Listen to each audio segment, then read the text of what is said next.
நாயகி அவங்க தாங்க, அவங்கள தான் கூப்பிட போறேன். மிஸ்ஸா, எனக்கு நீங்க பேசி முடிச்சதுக்கு அப்புறம் தனியாவோ இல்ல மைக்ல சொல்றீங்க. மிஸ்ஸானா என்ன அர்த்தம்? எல்லாருக்கும் என் வணக்கம்.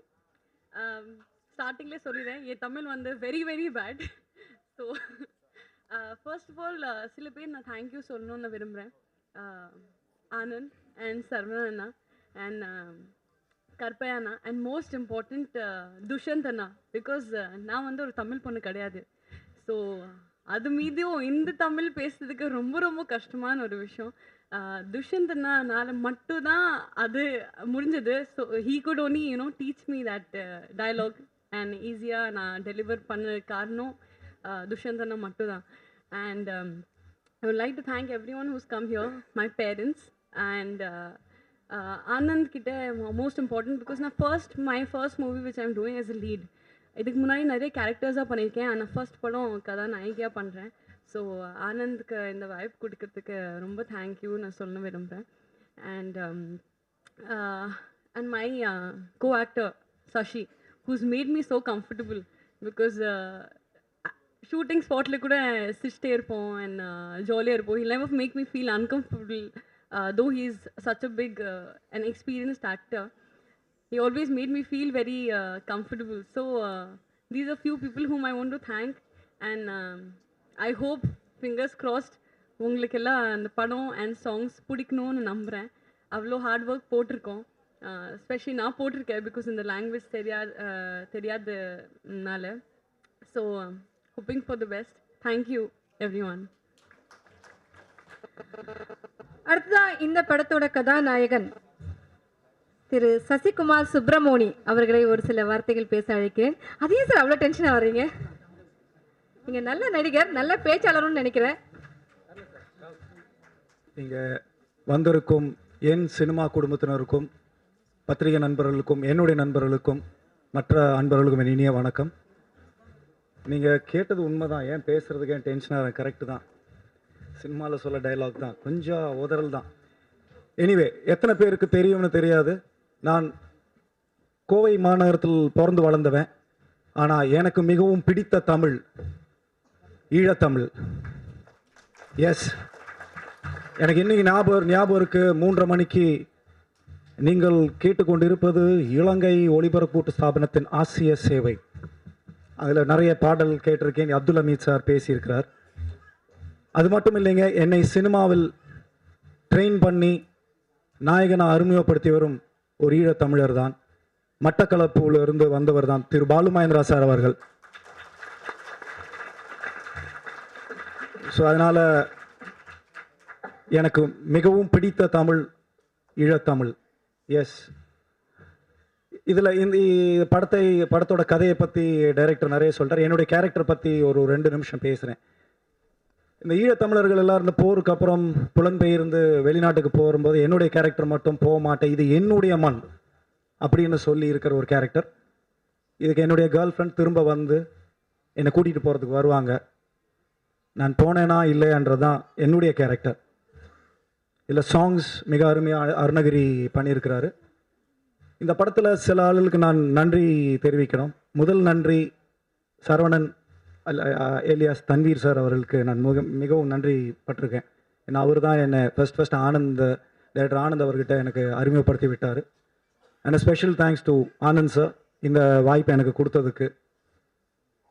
இது எல்லாத்தையோட ஒரு ஸ்பெஷல் தேங்க்ஸ் துஷ்யந்த் அப்படின்னு ஒரு அசிஸ்டண்ட் இதில் இருக்கார். அவர் இல்லைனா என்னால் இந்த ஈழத்தமிழ் பேசியிருக்க முடியாது. எல்லாருக்கும் தெரியும், கன்னத்தில் முத்தமிட்டாலுக்கு அப்புறம் ஈழத்தமிழ் நான் பேசி நடித்த படம் துஷ்யந்த். இவர் இல்லைன்னா நான் சத்தியமாக சொல்கிறேங்க, நிறைய பேர் ஈழத்துக்காரங்க இந்த படத்தை பார்த்து நீங்கள் ஈழத்து மாதிரி பேசியிருக்கேன்னா அதுக்கு இவர் மட்டுமே காரணம். எஸ், ஏன்னா நான் டப்பிங்கில் ஸ்பெஷலாக ஆனந்த் சார்கிட்ட கேட்ட ஒரே வார்த்தை, துஷ்யந்த் இருக்க சொல்லுங்கள், அப்போ தான் நான் டப்பிங் வருவேன்னு. ஸோ துஷ்யந்துக்கு இங்கே ஒரு தனி நன்றி. சுந்தருக்கு ஒரு நன்றி உண்டு, அசோசியேட். அன்பு அன்பு அன்பு இன்னொரு அன்பு. சுந்தருக்கு ஒரு தனி நன்றி உண்டு. அன்புக்கும் என்னுடைய தனிப்பட்ட நன்றி இங்கே உண்டு. மற்றும் என்னுடைய கோஸ்டார்ஸ், அதாவது இது ஆனந்த் சார் சொன்ன மாதிரி வேறு கதைகள். என்னுடைய கோஸ்டார்ஸ் மீஷா, அவங்களுக்கு நான் இங்கே நன்றி சொல்லணும். ஜெயபிரகாஷ் அவருக்கு நன்றி சொல்லணும். சஞ்சி, இவங்களுக்கும் நன்றி சொல்லணும். இதுக்கு மேலே நான் பேசணுன்னா இந்த படத்தோட வெற்றி விழா அன்னைக்கு உங்ககிட்ட நான் பேசுகிறேன். நன்றி. இங்க என்னமோ கூட்டமா சேர்ந்து பொண்ணு பார்க்க வந்த மாதிரியே ஒரு எக்ஸ்பிரஷனோட உட்கார்ந்துட்டு இருக்காரு இந்த படத்தோட இன்னொரு ஹீரோ வினோத். அடுத்து அவர் தான் பேச வர போறாரு. வாங்க. எல்லாருக்கும் வணக்கம். நான் முதல்ல வந்து மியூசிக் டைரக்டர் அருணகிரி சாருக்கு தான் தேங்க்ஸ் சொல்லணும். ஏன்னா அவர் மூலிமா தான் நான் இந்த ப்ராஜெக்டில் வந்தேன்.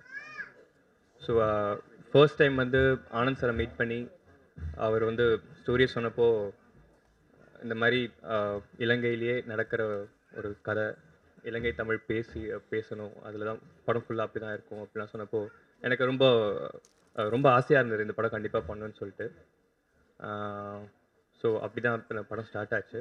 அண்ட் இன்னைக்கு டுடே எனக்கு ரொம்ப சந்தோஷமாக இருக்குது. ஏன்னா இந்த ப்ராஜெக்டில் நானும் இருக்கேன் அப்படின்றது எனக்கு ரொம்ப சந்தோஷமாக இருக்குது.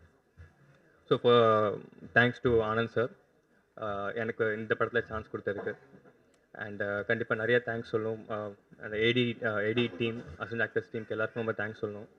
அவங்க இல்லைனா அந்த லாங்குவேஜ் வந்து ரொம்ப ஃப்ளூவெண்ட்டாக இருக்கணும்னு டப்பிங்லாம் உட்காந்து ஒரு சவுண்டு ஒரு வார்த்தை வந்து ஒரு 20-30 வாட்டி அவர் சொல்லுவார். ஆனால் நான் அதே வார்த்தை சொல்கிற மாதிரி தான் இருக்கும், ஆனால் வேறு மாதிரி சொல்லுவார். நான் திருப்பி சொல்லுவேன், ஆனால் வராது. இந்தளவுக்கு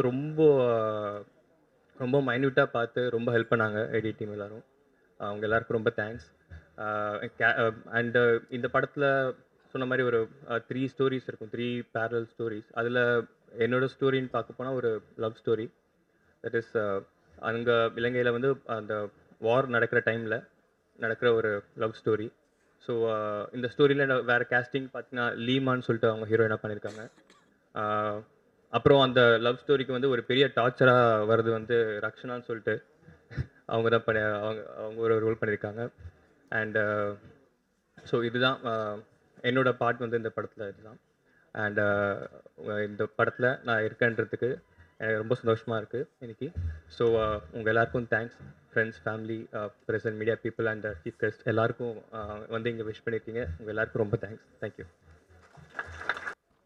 இவரை பார்த்தாலே கொஞ்சம் பயமாக இருக்கிற மாதிரி இருக்குது.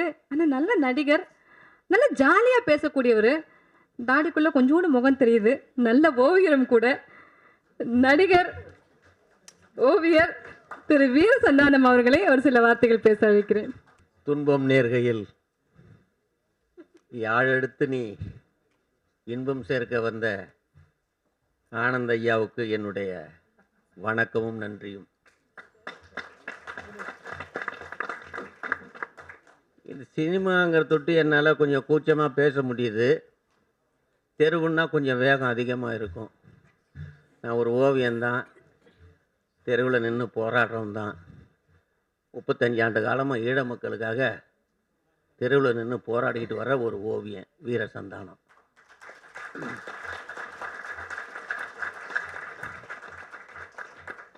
தமிழனுடைய அடையாளம் வெறும் யாழ்னு பேசிட்டு போகக்கூடாது.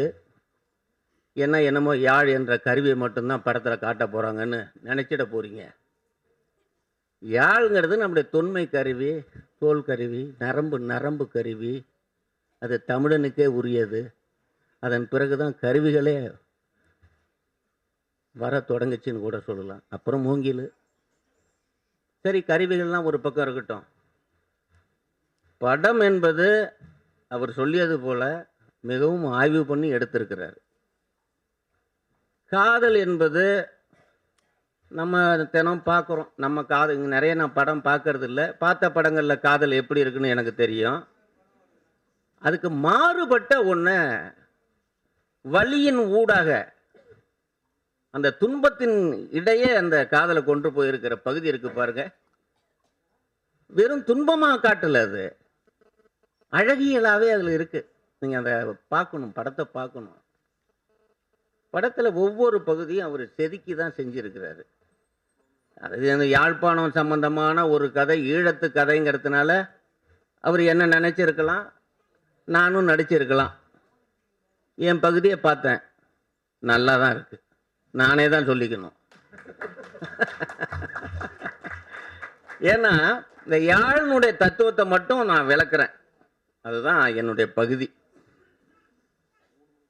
யாழ் கோயில் இருந்திருக்கு, யாழ் தேவி கோயில் இருக்கு யாழ்ப்பாணத்தில். ஆனால் எங்கே இருக்குன்னு தான் தெரியல, தரமட்டமாக இருக்குது. இப்போ இல்லை, முன்னையே ஆயிடுச்சு அது. நம்ம இன்னும் ஒருத்தர் கூட நம்ம 63 நாயன்மார்களே ஒருத்தர் இருக்கிறாரு, ஈழத்து பூதனார். பா இருந்திருக்காங்க. ஆனால் அதெல்லாம் எல்லாம் அழிஞ்சு போச்சு. தமிழினம் அழிஞ்சு போச்சுன்னு வச்சுங்களேன். கொஞ்சம் இருக்குது, அதை தக்க வைக்க முடியும்னு எனக்கும் நம்பிக்கை குறைஞ்சிக்கிட்டு தான் வருது. நம்ம நிமிர முடியல, குமிஞ்சது குமிஞ்சி தான் இருக்கிறோம். அதெல்லாம் பேசணும்னா அது அரசியலாக போயிடும். ஆனாலும் படம் வெற்றி பெறும், அதில் ஒன்றும் எந்த சந்தேகம் பட வேண்டாம். அந்த ஒரு பாடல் இருக்குது பாருங்கள், இந்த முதல் பாடலை, அது ஒரு அதிர்வலை ஏற்படுத்துது. நான் ஒரு இசையாக கூட பார்க்கல, வெறும் இசைன்னா அதில் கொஞ்சம் இனிக்கும் எல்லாம் இருக்கும். ஆனால் அந்த பாடல் வந்து ஒரு அதிர்வை ஏற்படுத்துகிறது. பாடலில் ஒரு அதிர்வு. அந்த பாடலை கேட்கும்போது அது எப்படி சொல்கிறது, ரித்தம்னு சொல்கிறதா அதை வேறு எப்படி சொல்கிறதுன்னு தெரியல. அப்படி ஒரு பாடலை இன்றைக்கி நான் கேட்டேன், மகிழ்ச்சி அடைஞ்சேன்.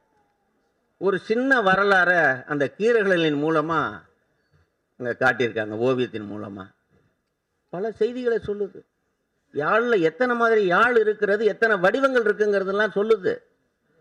இதெல்லாம் நாம் பார்க்கணும். தமிழர்கள் கொஞ்ச நேரம் தியேட்டரில் போய் உட்காந்து பார்க்கணுங்கிற அறிவையும் வளர்த்துக்கணும். இதை போல் நல்ல படங்கள் வர்றப்ப திட்டமிட்டு போய் பார்க்கணும், குடும்பத்தோடு போய் பார்க்கணும். இது குடும்பத்தோடு பார்க்கக்கூடிய படம், தமிழன் அறிந்து கொள்ள வேண்டிய படம். அது எவ்வளோ வலி இருக்குது, ஒரு தமிழனுடைய வலி என்ன என்பது தெரியக்கூடிய படம். ஒரு தமிழனுக்குள்ள என்ன காதல் இருக்குன்னு தெரிகிற படம். அதுக்குள்ளே எப்படி ஒரு இசை ஓடிக்கிட்டே இருக்குது. இசை இல்லாத வாழ்க்கை ஒன்றும் இல்லை. இசையா, இசை பையனா, இன்னும் முதலாம் பாட்டு கேட்டிருக்கிறோம். அதை அனுபவிக்க முடியல, தமிழை அனுபவிக்க முடியல. அப்படிப்பட்ட பாடல்கள் இல்லாத நேரத்தில் என்னை மகிழ்விக்கக்கூடிய ஒரு பாடலோடு அழகான ஒரு படம் வந்திருப்பதை பற்றி நான் பெருமைப்படுகிறேன். அதற்காக அந்த பணியாற்றிய அத்தனை பேரையும் வாழ்த்துகிறேன். நான் என் நடிப்பை பற்றி நான் இங்கே பேச, ஆனால் நான் அவர்களை வாழ்த்த கடமைப்பட்டிருக்கிறேன். தமிழர்களுக்காக ஒரு படம் வந்திருக்கிறதே, தமிழின் உணர்வுகளை, பண்பாட்டை, அடையாளத்தை காட்டக்கூடிய ஒரு படம் வந்திருக்கிறது என்பதற்காக நான் அவர்களை வாழ்த்துகிறேன். ஏனெனில் நாங்கள் தோற்றவர்கள், தோத்து போயிட்டோம். 3 லட்சம் மக்களை இழந்து நிற்கிறோம். இந்த நேரத்தில் எங்களுக்கு கொஞ்சம் ஆறுதலா இப்படிப்பட்ட படம் வர்றது என்பது என் நெஞ்சம் நிறைந்த வாழ்த்துக்களை சொல்லுகிறது என்று கூறி விடைபெறுகிறேன். நன்றி, வணக்கம். என் friend in need is a friend in டீட்னு சொல்லுவாங்க. இப்போ இந்த மேடைக்கு எங்கள் ஃப்ரெண்டு வேணும். ஃப்ரெண்டுன்னா ஸ்னேகமாக இருக்கிறவர் கவிஞர் ஸ்னேகன் சார். எனக்கு ஒரே ஒரு சந்தேகம், நான் கேட்டுறேன். ஏன் சார் உங்கள் படத்துக்கு உயர்தர் 420 பேர் வச்சிங்க?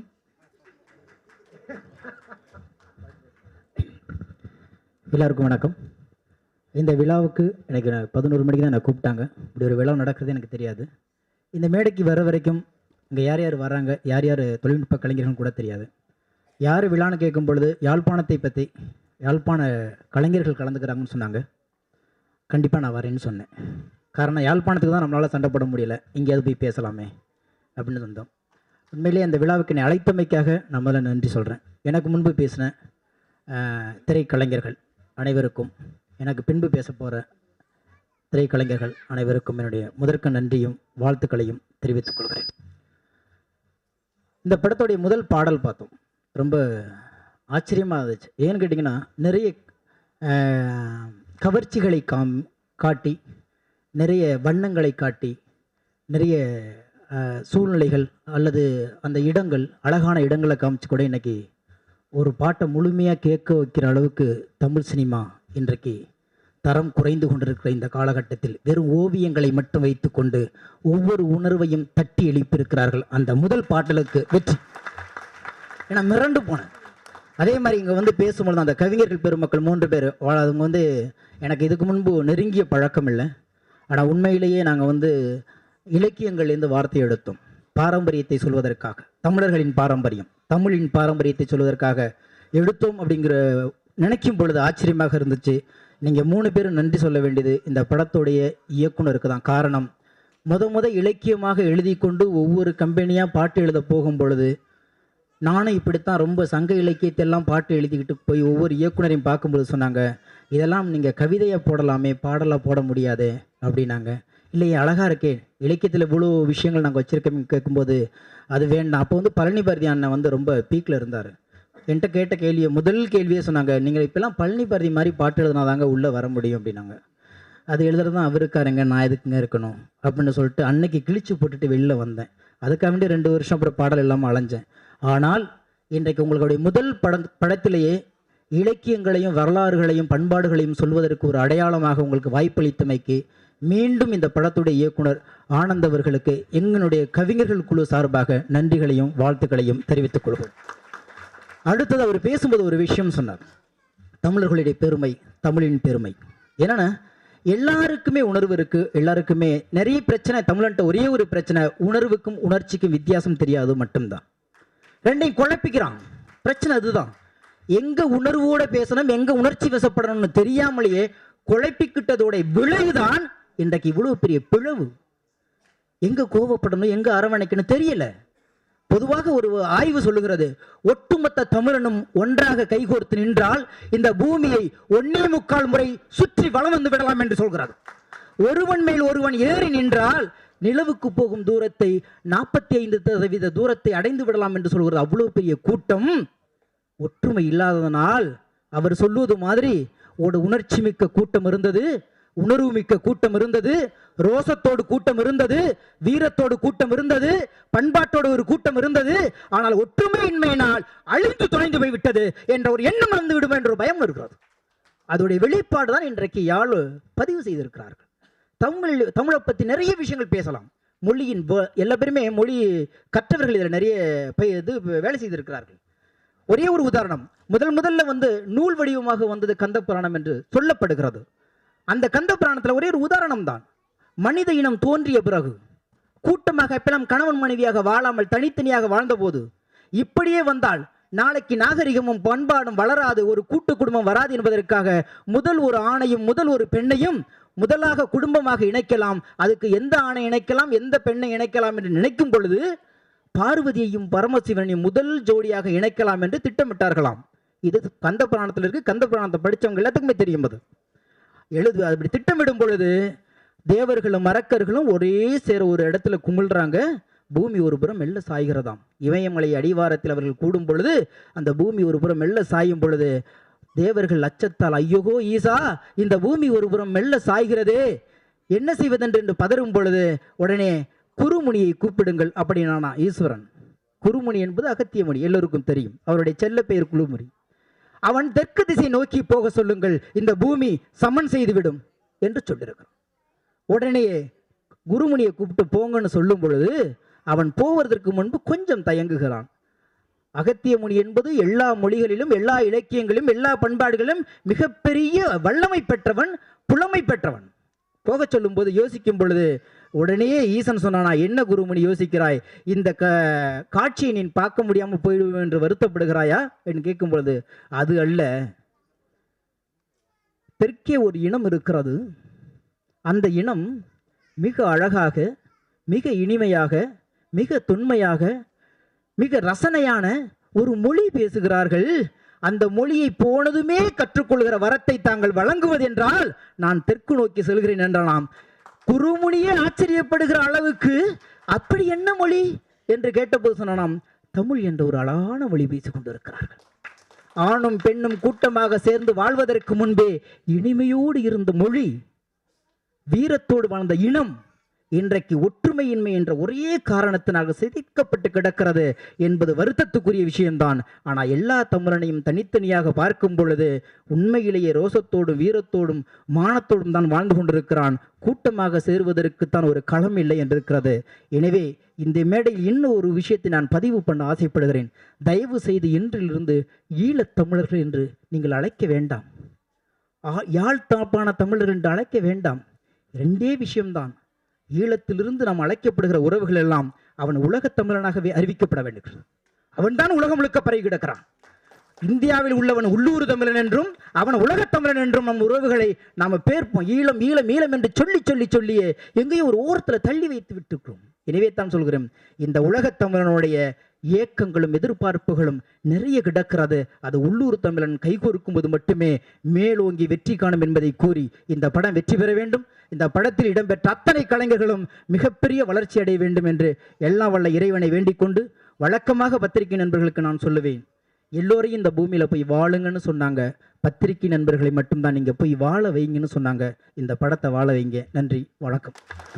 இன்றைய விழாவின் கதாநாயகன் இந்த திரைப்படத்தின் இசையமைப்பாளர் திரு எஸ்.என். அருணகிரி அவர்களை மேடைக்கு வருமாறு அழைக்கிறேன். இந்த படத்தில் வந்து வாய்ப்பு கொடுத்த எம்.எஸ். ஆனந்த் சாருக்கு ரொம்ப நன்றி. இந்த படத்தில் வந்து நம்மளை பற்றியே நம்ம பேசுவானே. நீங்கள் என்ன மியூசிக் பண்ணியிருக்கீங்க? Sorry sir, sorry. ஓகே, இந்த படத்தில் வந்து முதல் பாடலாக அந்த டைட்டில் சாங் பண்ணணும்னு சொல்லும் போது கொஞ்சம் எக்ஸைட்டிங்காக இருந்தது, கொஞ்சம் கஷ்டமாக கூட இருந்தது.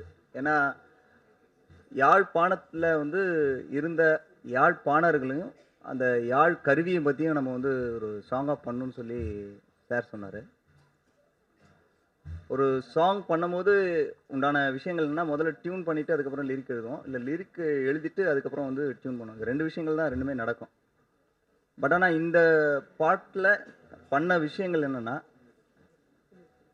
ஒரு யாழ்ப்பாணர்கள் எப்படி வாழ்ந்தாங்க, அவங்களுடைய விஷயங்கள் என்னென்ன நடந்தது, அவங்க எப்படிலாம் இருந்தாங்க, அவங்கள எப்படிலாம் அந்த யாழ் இன்ஸ்ட்ருமெண்ட் வச்சு எப்படி இருந்தாங்கன்னு கொஞ்சம் ரிசர்ச் பண்ணுறதுக்கு கொஞ்சம் டைம் ஆச்சு. அப்போ வந்து லிரிக் ரைட்டர் மணி அமுதவன் வந்து கொஞ்சம் நல்லா ரிசர்ச் பண்ணி நிறைய விஷயங்கள் எடுத்து சொன்னார். சொல்லும் போதே கொஞ்சம் எப்படி இருந்ததுன்னா எனர்ஜியாக இருந்தது. பெருநராற்று பறையிலேருந்து எடுத்து ஒரு சில வேர்ட்ஸை கொடுத்தாரு. இன்ஃபேக்ட் நான் அவரை மேடையில் கூட கூப்பிடலான்னு நினைக்கிறேன். கொஞ்சம் மணியமுதன் கொஞ்சம் மேலே வாங்க. இந்த பாடலை பற்றி சொல்லணுதோடு நீங்கள் கேட்டிருப்பீங்க, பார்த்துருப்பீங்க. ஸோ இந்த பாடலை பற்றி மேற்கொண்டு பேசுகிறதுக்கு அவரே தேங்க்யூ, நன்றி, வணக்கம். யாழ் பாரதி அப்புறம் பாலகுமாரனும் கொஞ்சம் மேடைக்கு வந்தீங்கன்னா நல்லாயிருக்கும். ஏன்னா அவங்க வந்து இந்த படத்துக்காக மிகவும் ரொம்ப என்கிட்ட கஷ்டப்பட்டாங்க. ஏன்னா அவங்க கொடுத்த லிரிக்ஸ்லாம் வந்து ஃபுல்லாக ஈழ வார்த்தைகள், தமிழ், அந்த ஊர் லிரிக்ஸை வச்சு நாங்கள் வந்து மையமாக பண்ணது கொஞ்சம் ரொம்ப ஹெல்ப்ஃபுல்லாக இருந்தாங்க. நெடுஞ்சலின் சேரம் கொஞ்சம் மேடைக்கு வந்தீங்கன்னா நல்லாயிருக்கும். இது ஒரு அற்புதமான ஒரு டீம் ஒர்க் தான் இது.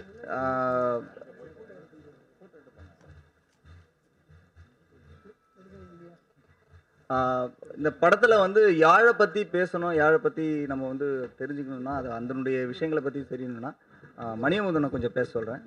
நன்றி, வணக்கம்.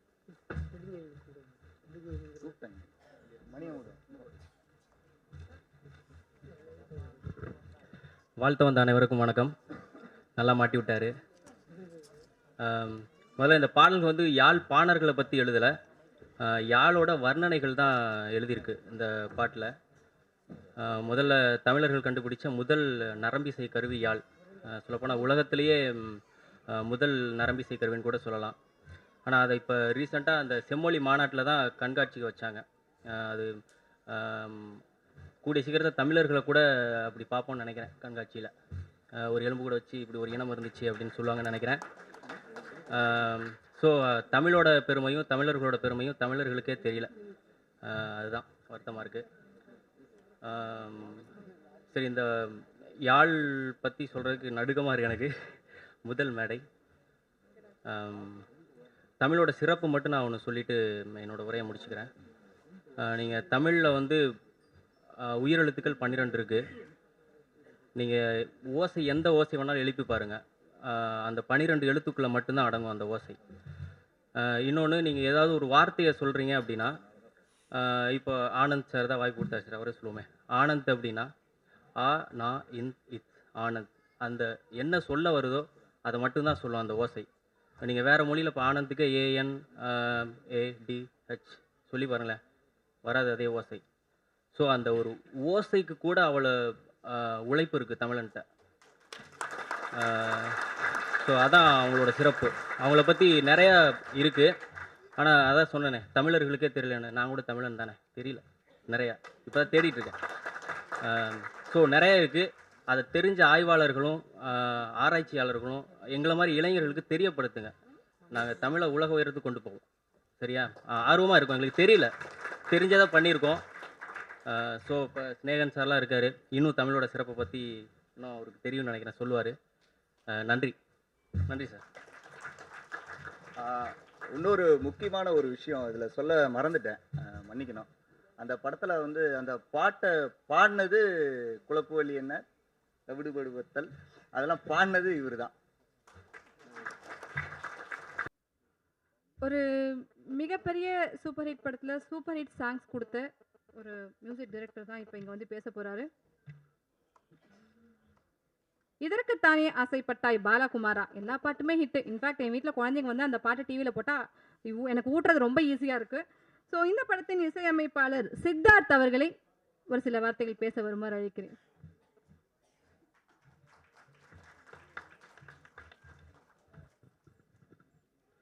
வணக்கம் எல்லாரும். இது பெட்டராக இருக்குது கொஞ்சம். Audio launch Yazhpanam. என் ஃப்ரெண்ட் ஆனந்த் அவர் சொன்னார் வரும்போதே, அவர் ஃபேமிலியெல்லாம் சொன்னாங்களா ஒரு ஷார்ட் ஃபிலிம் இல்லை ஒரு ட்ரெய்லர் ஒரு சாங்ஸ் மாதிரி அவர் பேசணுன்னு. ஃபர்ஸ்ட் ஹாஃப் மட்டும் அவர் பேசிகிட்டே இருந்தார். நல்லா பேர் இவர் வந்தார், நிறுத்தினாங்க அவங்க. ஆனந்த் பார்த்தீங்கன்னா அவர் சொன்னார் சிட்னியிலேருந்து வந்திருக்காருன்னு, அதனால தான் அப்பப்போ இங்கிலீஷில் பேசினார். அவர் தான் ஆக்சுவலி ரொம்ப ஒரிஜினல் சுமார் முஞ்சி குமார் சொல்லலாம். எனக்கு தெரிஞ்ச இப்போ ஃபிலிம் சென்ஸ், தெரிஞ்ச ஸ்டோரி சென்ஸ் எல்லாமே நான் ஆனந்த் என் ஃப்ரெண்ட் ஜேபி கிட்ட தான் நான் படிச்சிருக்கேன். அவர் ஸ்டோரி சென்ஸ் ரொம்ப ஸ்ட்ராங்காக இருக்குது. அவர் சொன்னார் அவரோட நேபர்ஸ் சைனீஸ் ஈரானில் இருந்தார், இல்லைனாரும் இந்த மாதிரி ஒரு படம் பண்ணியிருக்காரு, இங்கே இருந்தார் நல்லா சூப்பராக படம் பண்ணியிருப்பார் நான் நினைக்கிறேன். இல்லைனாலும் யாழ் படம் இந்த சாங்ஸ் நான் கேட்டேன், பியூட்டிஃபுல்லாக வந்திருக்கு. ஒரு படத்தோட ஒரு டைட்டிலே ஒரு மியூசிக்கல் இன்ஸ்ட்ருமெண்ட்டாக வச்சுருக்காங்க. டெஃபினட்டாக ஒரு மியூசிக்கல் ஸ்டோரி இருக்கும். ஒரு சாங்கும் கேட்கும்போது ஒரு வேறு மூடு கொண்டு போயிடுது. ஆனந்த் சொன்னார் நான் கமர்ஷியல் மூவியில் தான் சாங்ஸ் இருக்கணுமா, இந்த மாதிரி மூவிஸ்லும் சாங்ஸ் இருக்கலான்னு. அருணகிரி நானும் ஒட்டுக்கா கலியுகம்னு ஒரு படம் ஒர்க் பண்ணியிருந்தோம். வினோத் அதுலேயும் இருந்தார். அதுதான் ஆக்சுவலி என் ஃபஸ்ட் மூவியாக இருந்தது. அருண் அந்த மூவியில் ஒரு டிஃப்ரெண்ட்டான ஒரு சாங் பண்ணியிருந்தாரு. இந்த சாங்ஸ் கேட்கும்போது பியூட்டிஃபுல்லாக இருக்குது. ஐ எம் ஷுர் இந்த movie will do well. Songs already பியூட்டிஃபுல்லாக இருக்குது. ஸோ என்ன சொல்லணும்னா 18 வயசு கீழவங்களும் மேடவங்களும் இதயம் பலவீனமானவங்களும் அவ்வளோ பலவீனம் இல்லாமவங்களும் ப்ரெக்னென்ட் லேடிஸ் நான் ப்ரெக்னென்ட் லேடிஸ் இந்த படம் டெஃபினட்டாக பார்க்கலாம், என்ஜாய் பண்ணலாம். தேங்க்யூ.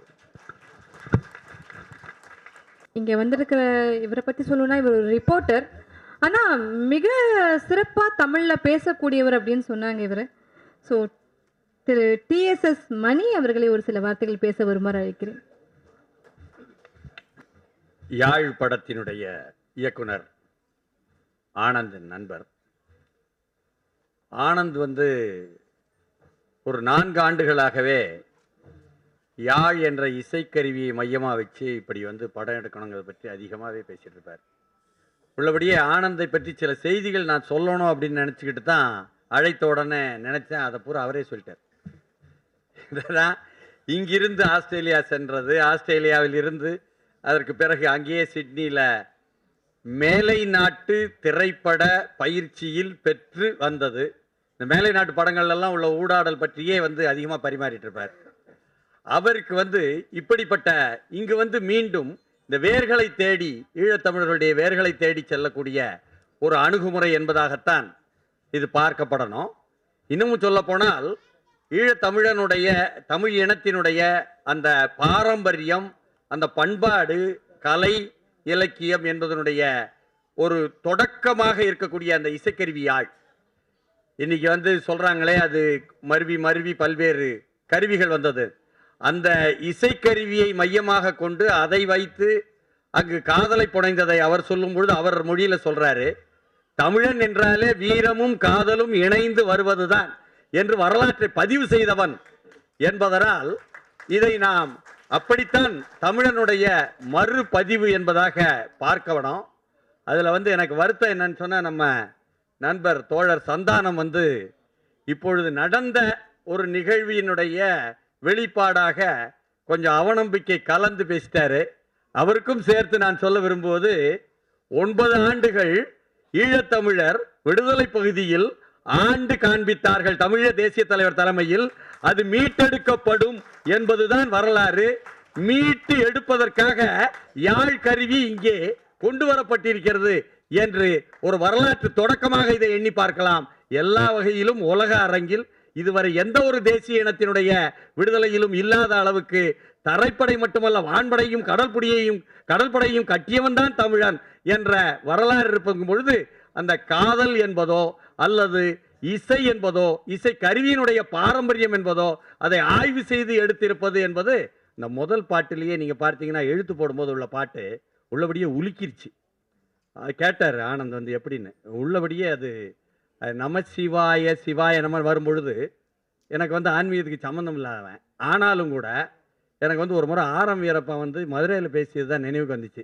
ஐயா நான் மௌரீஷியஸ் போனேன், அங்கே தமிழனை பார்த்தேன், அவன் தமிழே தெரிய மாட்டேங்க, இங்கிருந்து நாங்கள் தமிழாசிரியர்களை அனுப்ப வேண்டியிருக்கு என்பதாக சொன்னார். அவங்க கேட்டாங்கன்ட்டு. ஆனால் அதே சமயம் அங்கே முருக கடவுள் இருக்கிறார் என்று சொல்லிவிட்டு பகுத்தறிவு பேசிவிட்டு ஆன்மீகத்திலிருந்து பிரிச்சிடாதீங்க, அதன் மூலமும் தமிழ் இனம் அதனுடைய பண்பாடு அதனுடைய இசை என்பதெல்லாம் இருக்கிறது என்பதை சொல்லுவது போல அந்த எழுத்து போடும் பாடல் இருந்தது. அதனால் இதனுடைய வெற்றி என்பது தமிழ் இசைக்கு உள்ள வெற்றி.